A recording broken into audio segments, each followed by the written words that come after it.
Hello everybody, Desmond2530. Sorry if I do cut out during this video because my dog is with me and he's been being a pain in the butt, so sorry about that if you hear him whining in the background. But today, we're doing another deck profile, my second one of the day actually, and this is Cubics. If you guys don't know what Cubics are, they are a anime deck, or at least they came to the real thing, but they were first featured in Yu-Gi-Oh! Dark Side Dimensions. Very good movie, by the way. I do recommend you watch it. And this is by the main antagonist, Diva, or I forget what his other name is, but mind you, I suck with the Japanese names half the time. Either way, so what's the deck about? Well, the deck is kind of a clusterfuck, to be completely honest, but it's actually really simple to play. So, let's get into it. So, this is basically, there are 3 cards in this deck that actually matter. Crimson Nova, Yugioh, and Duza. The rest of these dudes are mostly just because names and because they can come in handy every once in a while. In Diora, the Doomvolt, this is probably your best monster other than them to summon, because he has a really broken floating effect. Okay, so let's go over the archetype in a bit more detail and explain what the hell is going on. So, all of these cards, like Cubic Beast, Behemoths, basically all these dudes that I'm looking at right now, aside from, like I said, Crimson Nova, Duza, and Yugioh, all have pretty much the same effect, except that the number. So basically, you send Cubics, you control the graveyard. They gain attack when they're special summoned this way. They can't be normal summoned. And some of them inflict damage, some of them don't. Some of them gain like second and third attacks, other ones can make a second attack, stuff like that. They all have effects though where if they either destroy a monster, they battled, or if they're sent to the graveyard, they get to activate an effect. So what these do is they can float into either Yugioh the Cubic Seed or Cubic Monsters. There's very few that float in the Cubic Monsters though, most of them are just Yugioh, except for Endoria, which is why he's so good. And then when they die, they get to add their upgraded counterpart to the hand, except for in the case of Buster and Endoria, which require 3 monsters to be sent, and instead they summon 3 Yugioh in the case of Behemoth, and Endoria, or Indiora, gets you a Cubic card from your deck to your hand and summons just 3 Cubics, which is really good, by the way. So, now that we have that out of the way, let's get into the rest of the deck. So, Crimson Nova, he can't be normal special summon, or normal summoned or set. He can be special summoned by revealing 3 other Cubic cards in your hand. Simply put, just any of them. This is really good, by the way, because that basically means your opening hand, if you open up 2 of him, and any 3 other Cubic cards, you get 2 3,000 beaters on the board. Easy.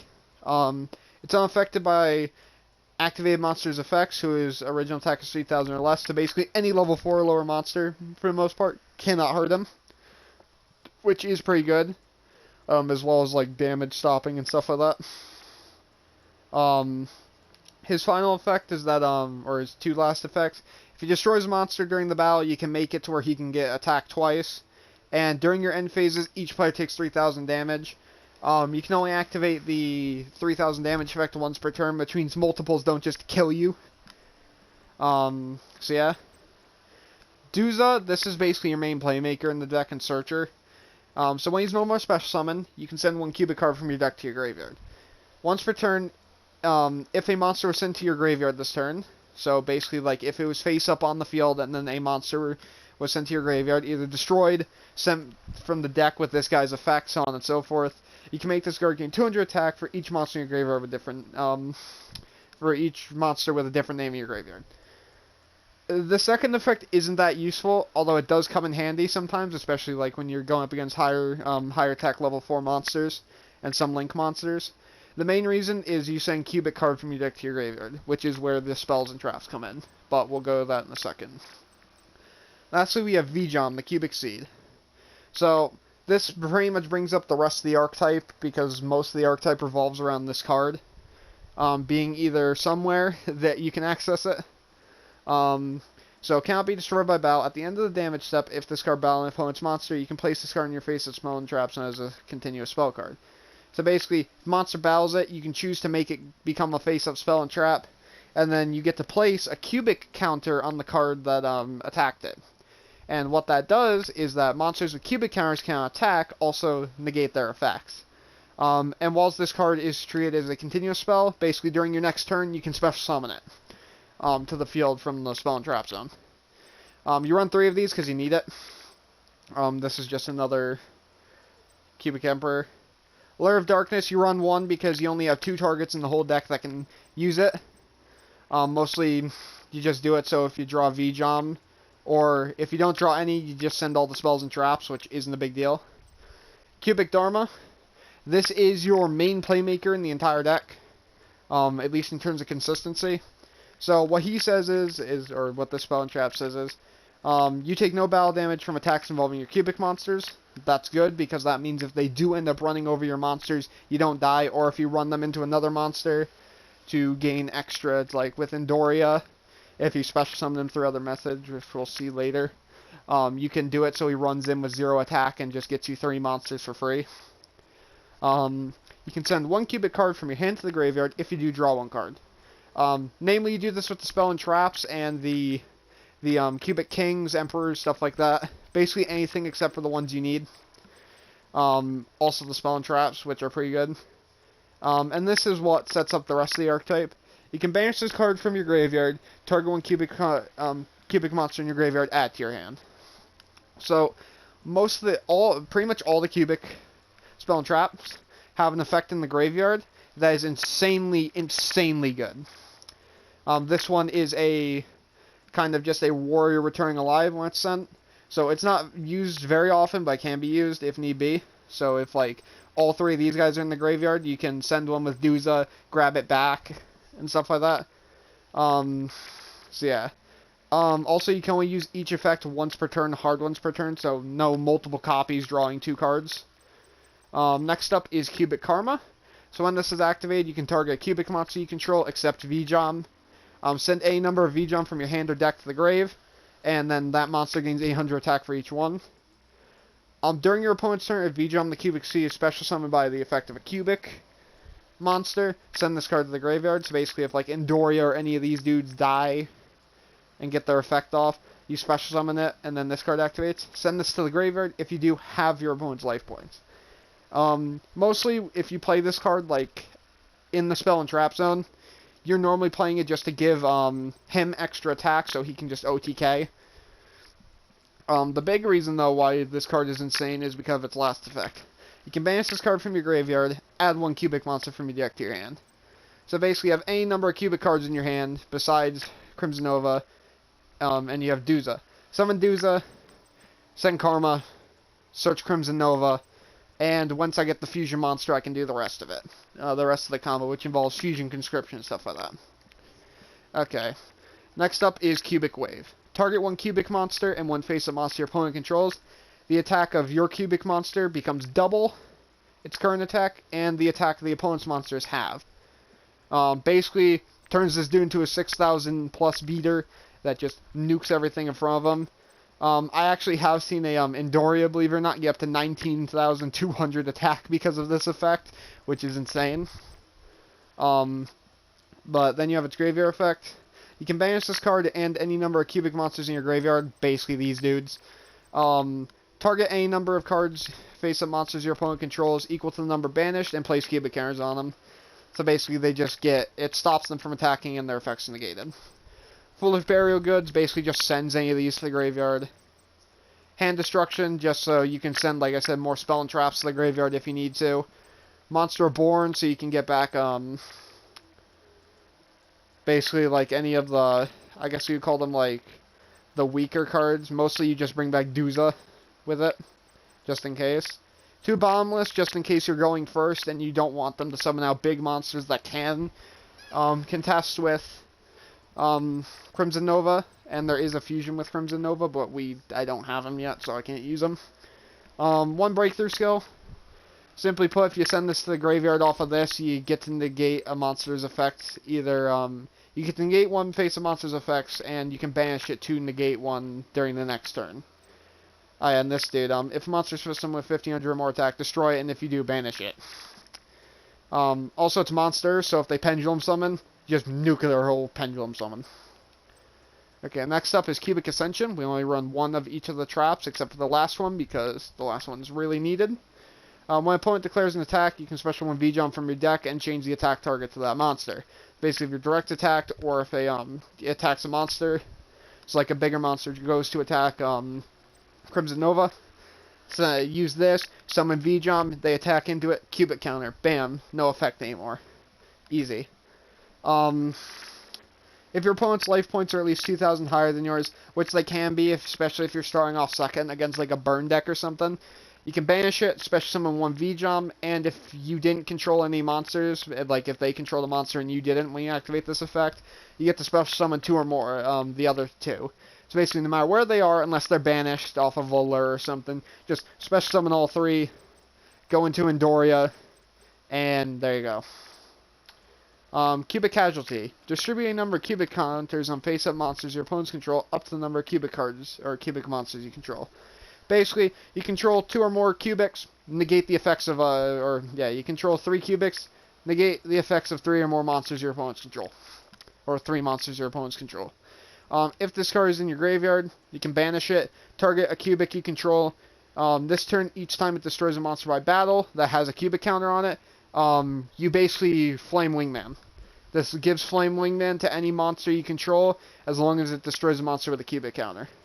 Pretty good if you're going up against like a bunch of walls that you're not going to deal very much damage to and you just want to close out. Cubic Mandala. This is a card that wins games very often, but you normally don't want to draw it very often. Basically, this is like if you're in a stall situation and you need to kill a monster. So what this card says is, if you control a cubic, activate this card by targeting any number of monsters that were in your opponent's graveyard because they were destroyed. Basically, it means you ran over a bunch of their monsters with your cubics, because that's the only way you're doing it. Special summon them to your opponent's field. They get a cubic counter, and their attack becomes 0. So what that does is a good example. You run over something with Crimson Nova, like something with a really big defense or something like that, and your opponent's on low life. Activate this, special summon it back with 0, use your second attack with Crimson Nova, walks over in attack position, you win. Oh yeah, and you get to choose the position they're special summoned. And while your opponent controls any monster special summoned by this effect, negate any monster effects your opponents activate. And if those monsters leave the if there's no monsters left that were under this card's effect, it destroys itself. Basically, it's a one-sided skill drain if you need it to be. It's also a finisher in your deck. This is your best going first card in the whole deck. Basically, because you don't want to summon anything first turn. If your opponent declares a direct attack, target that monster. Your opponent special summons an attack position, basically as many monsters of that monster, like basically with the same name. So if they have, like, let's say they have a card that's treated as Dark Magician, they summon all copies of Dark Magician from their deck, and then it puts all their attacks to 0 and they get a cubic counter. So basically Mandala, but it triggers when they attack you directly, and you can just stop their entire field. And if any cubic counter is replaced by the effect of it, you get to special summon one level 4 lower cubic monster from hand, ignore its conditions. Basically, if you have this card in your hand and Duza in the graveyard, you summon this off of it. If they have any other monsters to attack with, they kill this, summon back Duza, send this, and now you have a search for next turn and you have a monster on field. Okay, and now we have the final card. This is your recovery option. So this is Unification of the Cubic Lords. It's literally a fusion spell. It's a trap polymerization, but that's not why we run it. We run it because in the graveyard it has a really needed effect. So if a face-up cubic monster is destroyed by battle and leaves the field, you can banish this card from your graveyard. Special one, level 4 lower cubic from your hand or deck, ignoring summoning conditions. If you do, it cannot be destroyed by battle or card effects this turn. So summon Endoria, use it as a wall for the turn. When it kills it, summon back all the monsters, search a card, that's it. Like I said, the whole deck is based around searching out your big threats, getting Crimson Nova onto the field, pumping it up with massive amounts of attack, and then just nuking it And if they can't do that, then they use their spell and traps or mostly their trap cards to just control the field and then keep recurring everything that they die within Doria or other cards that basically just give you more advantage. Pretty simple deck. Like I said, it's not it's not a very hard deck to play either. Like I said, mostly it's just figuring out what spell and traps do what, and then you need to make plays accordingly. So yeah, so let's go and get us a multiplayer duel if we can. Sometimes it's hard to. I want to get at least one. Okay, we have found one. Hopefully they allow us to start. Yep, they do. Okay, boys, so we're going to show you how cubics roll. Generally, you want to go second with this deck. This is a OTK deck after all. Simply put, you're trying to get to your opponent's life to 3,000 or less and then let Cubic Crimson Nova go off. This hand is actually really good.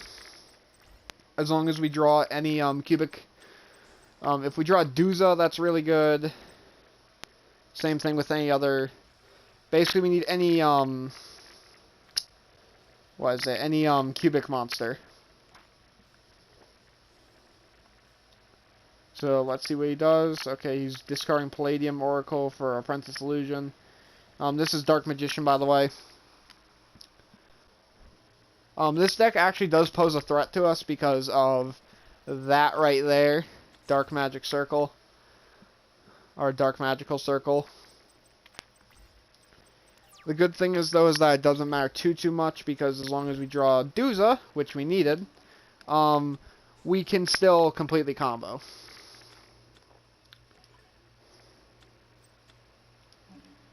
Because summon Duza, use Duza's effect, and I want to see if he actually triggers it or not. Okay, he does not. That is fine with us.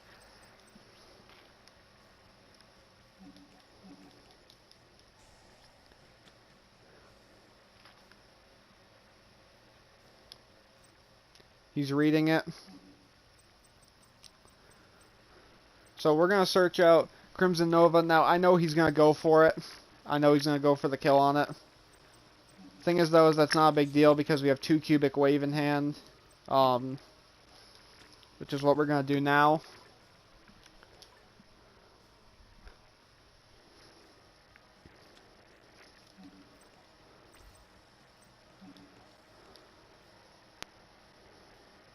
Now he's probably going to use it, yep. Which isn't a big deal to us because as long as we draw any card next turn, and he doesn't have another Dark Magician in hand, we win.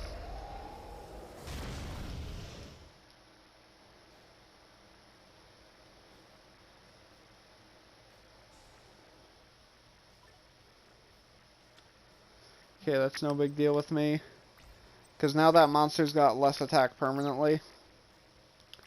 What we're mainly hoping for is that he doesn't have another Apprentice Illusion or another Dark Magician in hand. Because if he has neither of those, I can just, shit, that's actually really good. So it sends 1 level 6 or higher. Okay, he's saying Dark Magician Girl. That's actually good for me.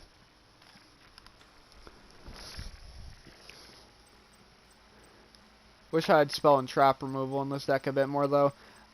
That's probably what I'm going to switch out next, is I'm going to add more spell and trap removal to this deck. Probably Twin Twisters. Because that is really needed.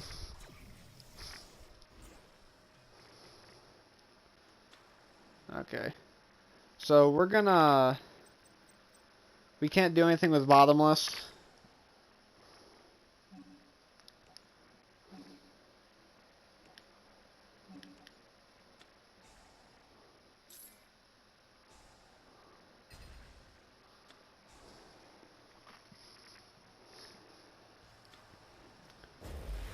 So now that he special summoned his copy, he's going to do damage to us, but that's not a big deal. Like I said, as long as we draw any, well, actually, even if we have Palladium Oracle, we can basically just nuke the field. See, I don't get that. How does that activate if it's been killed already? Whatever, though. He's going to activate, add Magician Souls back. That's not a big deal for us.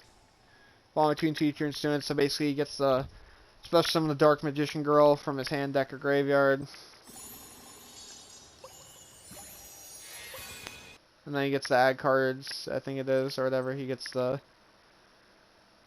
Yeah, he sets one of his spell and traps, which is Dark Burning Magic, which doesn't matter to me. So basically we're just waiting for him to try and kill me. So if I draw any Cubic card next turn, I win. As long as he, because I don't believe Dark Burning Magic's a quick play. Plus, I don't believe that he has another Dark Magician in hand. Oh, perfect. So I'm actually going to do this to see what he had in his hand. Yeah, Magician Souls. Okay, and we have... Unless he drew Dark Magician, we win. This turn. Let's see, does he have anything in response? He does. But I don't know what it is. Okay. So we're going to use Cubic Karma.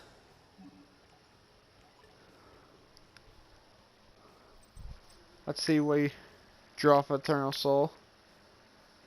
Does he have the Eternal Soul? No. Okay. So I'm just going to make him gain attack. Cubic Wave.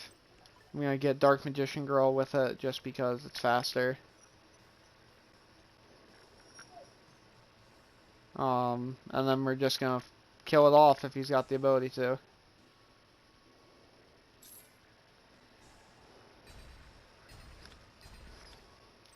Weirdly enough, that's not as big of a deal as people think. Because I can Cubic Karma. Grab Duza.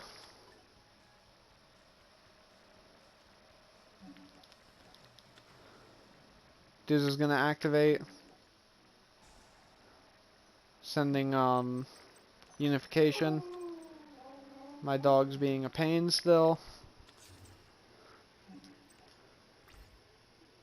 Then we're gonna kill Apprentice because I don't believe she can do anything right now. And then we basically sit here on this because Cubic Casualty will allow us to get rid of one of his cards, and if he does anything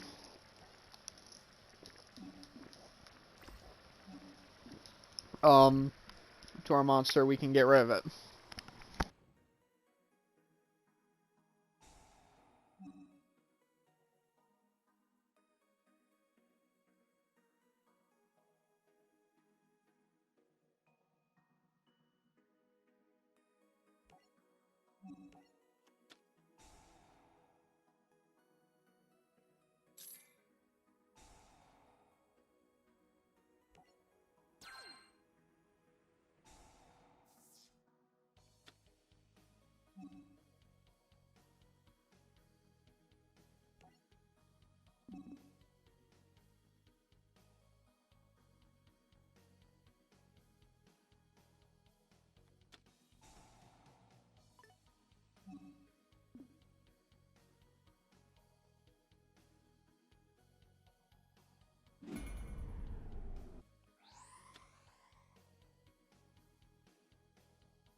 Okay, guys, sorry I went silent there. My one of my family who has just gotten out of surgery called me in the middle of doing the live commentary, so I decided in response to it that I would mute my mic and then just finish up the match just in case. So sorry about the no volume and stuff like that. Like I said, it wasn't something intentionally going on, but hopefully you guys enjoyed the duel anyways. I did end up losing in the end just because he had too much of a grind game and I knew I was going to lose, so I just left. This deck is pretty good though. I just didn't have the time to make up a second duel. Hopefully in the future I will be able to. It's just that, timing and stuff like that. Hopefully you guys did enjoy nonetheless. I really hope you guys did, because this deck for me is basically this is what I use to farm characters. This is what I use to farm cards. And overall, this deck, for multiplayer wise, is a fun casual OTK deck. In terms of single player, this should be probably some of your best farming decks in general. So, like I said, this is just an edit at the end of this. Hopefully you guys enjoyed. Tell me if you guys want any other archetypes covered or any other decks. And yeah, that's about it. Hopefully you guys enjoyed the video, and I will be seeing you guys all later.